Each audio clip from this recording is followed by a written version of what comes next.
Well, this story actually helps to demonstrate today's topic really clearly, that belief connects strongly with our feelings. So our feelings are a product of our beliefs. You know, and it's interesting that we all can recognise that David made mistakes here. Whether or not you're a Christian, or you're a Buddhist, or you're an atheist or a skeptic, we all know that certain things are wrong. All humans would agree that murder is the wrong thing to do.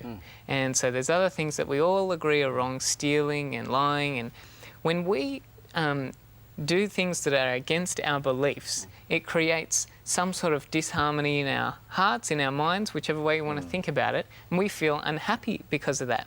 The Bible says that there are some laws that we've even sort of forgotten about, and we bear the consequences of breaking those. We still sort of have consequences for that. We might not even be aware of what we're doing. It's quite an interesting thought. Yeah, well, that's today's offer, actually.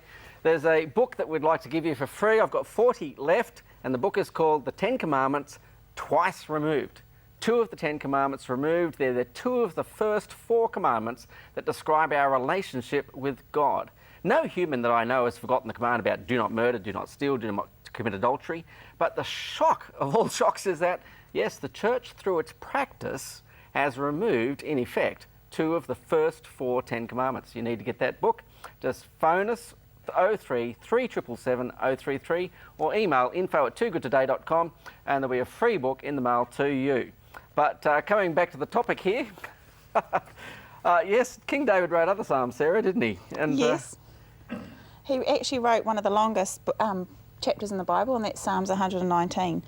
And if we look there, it actually gives us an insight on what we get by walking towards God, what we get from that. And he writes in one of the verses, "Happy are those who keep God's laws and seek him with their whole heart.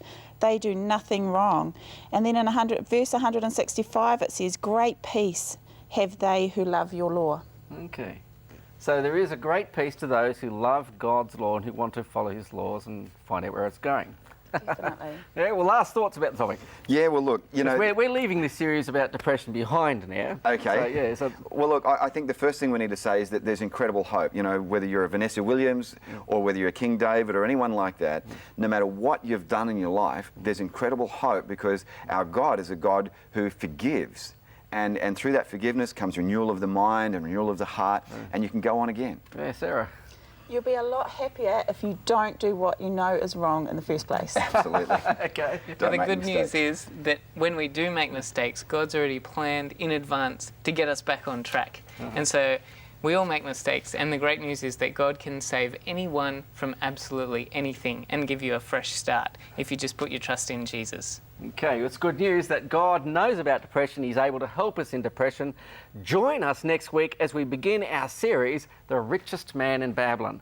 A young Jewish captive, he's without hope, he's without family, his city has been destroyed, he has no country, and in the land of ancient Iraq 2,500 years ago, he discovers the secret to a successful and prosperous life.